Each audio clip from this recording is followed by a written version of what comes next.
Hey everyone, it's Mike Andes, and you're listening to the Business Bootcamp podcast. Tonight, I'm going to be sharing very quickly what the CPI or Consumer Price Index numbers mean for your small business, why it is extremely important for the planning of the future of 2021 and beyond. Before we get into today's show, though, a big thank you to today's sponsor, which is Gusto. If you haven't already, go to gusto.com/bootcamp.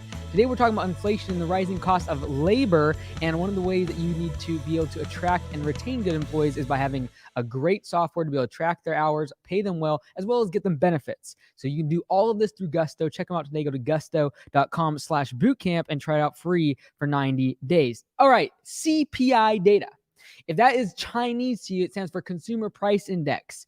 And what this basically is data that's pulled by the government. I'm going to try to dumb this down. I know you could go a lot deeper on this, but it's basically prices that are pulled from the government about the kind of what is the indicators of what could be inflation. Inflation is the cost of everything gets really expensive. You go to the store, things cost more. Everywhere you look, you're buying things, the cost of everything is more expensive. The cost of gasoline, and they look at all these different sectors and metrics in terms of different types of products, different types of materials, and determine what is the percentage that things are getting more expensive and what speed are they doing that at.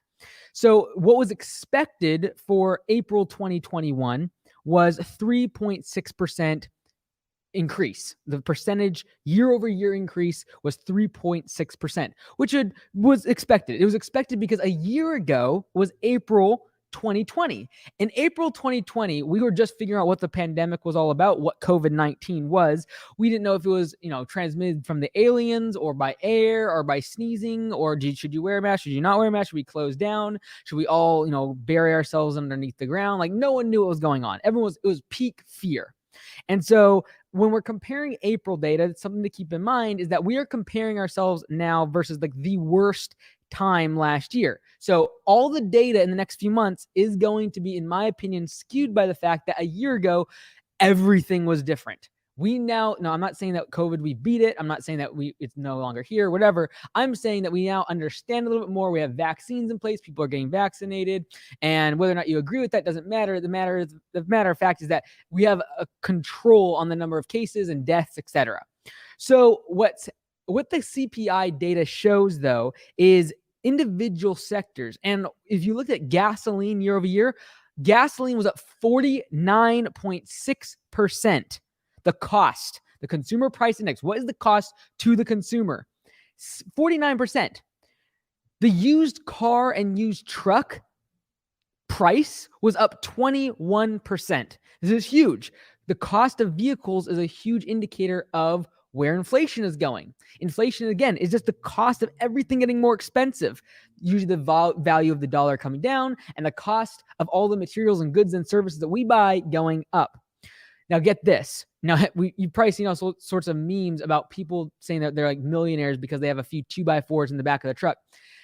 In the past few months, so just since January 1st of 2021, the price of lumber has gone up 124%. This is not year-over-year data, this one number I'm giving here, but lumber has gone up 124%. Now, I literally just talked to my contractor today, actually. I talked to our contractor. We have a contractor that's building the reset as well as planning for our headquarters at Augusta. And I'm literally like pumping the brakes on construction because it's a matter of let's hope some of this craziness gets through the system. Because again, CPI data lags, right? Like if there's a shortage in the supply chain, the price it takes a while to get, really affect the price of the end consumer.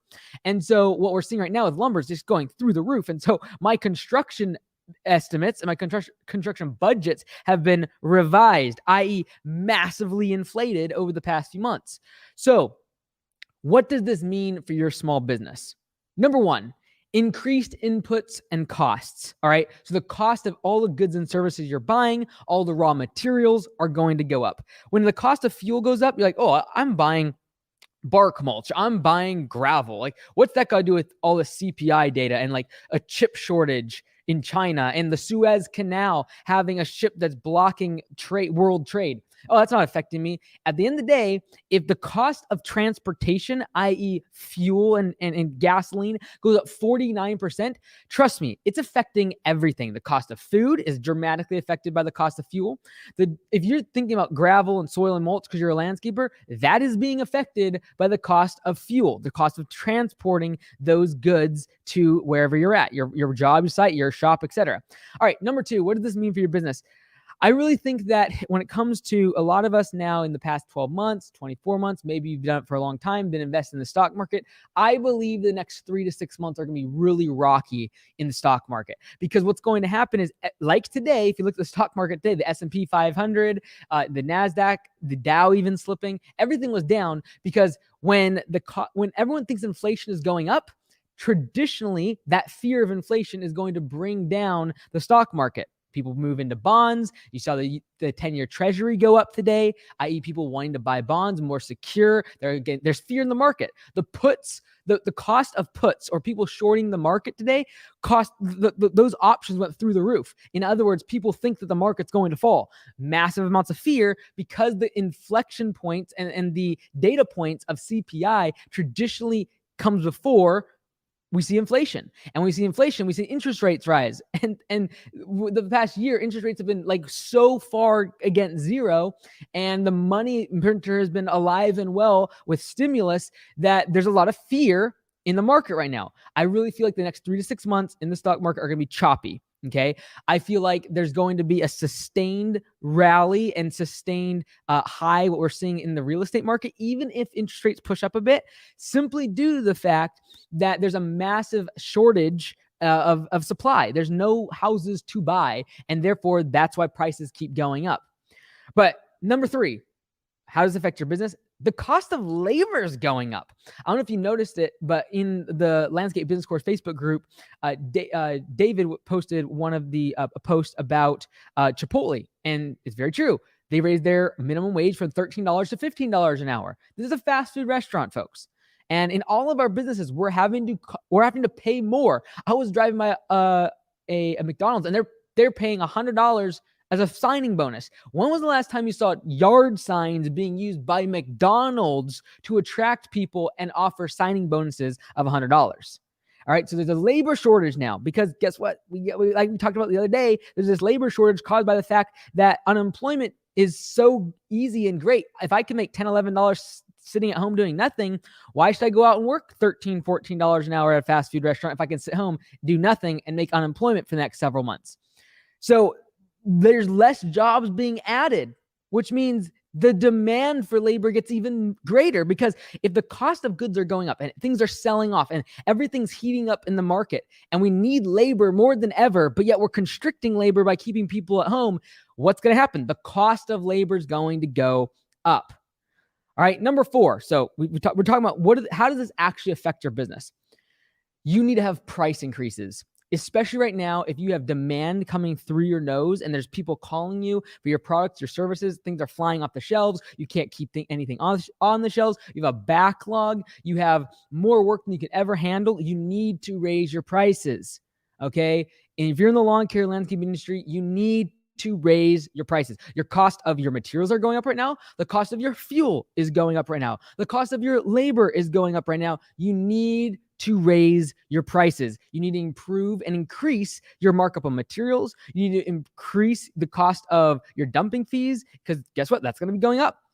You need to increase the labor rate that you're trying to achieve with your crew, because you're going to have to pay more to keep those people. You're going to have to either get, and you're going to say, well, I'm not raising my hourly rate, but you might have to give benefits. You might have to do signing bonuses. You might have to give referral bonus, trying to keep people. That's a cost to the business.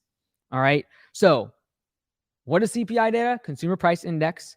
This data is indicative of inflation coming. And I feel like these are short-term things. And I say short-term, I think in 6 months, when we start comparing like August and September of 2020 compared to August and September of 2021, I feel like we're not going to be at 4.2%. I think it's probably going to come in more around, 2.5 or 2.3. It's going to be lower. And I think that will qualm some of these fears and these massive, the stock market dropping and labor shortages and all the rest. I think that's going to slowly dissipate. I do not feel like we're going to have 10, 15% inflation numbers. I don't see that happening, in my opinion. That being said, we're not going to see negative numbers. These things don't go away. All right. The rate at which inflation is happening is jumping. We need to adjust our prices. We need to adjust our strategy. We make sure our margins are strong, that we have a good labor force, a good workforce, and only the best are going to survive this. The people who can attract and retain great talent, the people that can cut costs, the people who can keep profit margins high and not over leveraged. I feel like this is going to be a really squeezing moment for the next 6 months for the small businesses of America. And knowing things like CPI data can have you plan for what's to come in the next 6 months. This is only getting heated up. I feel like in 3 months, it's going to be worse. The labor shortage, cost of gasoline, like what happened with the whole data breach. And you're already seeing it in certain parts of the country, literally people lining up and filling up gas cans in the back of their car. Like, this is happening. It's not about fear. I don't think it's going to be long term, but the people who get through this are the ones who are educated, know what's going on, have their ducks in a row, are not over leveraged, don't have a bunch of debt, and they're willing to weather the storm at perhaps lower margins for now for the long-term benefit and success of their business. I'm Mike Andes, Business Bootcamp Podcast. We'll see you tomorrow.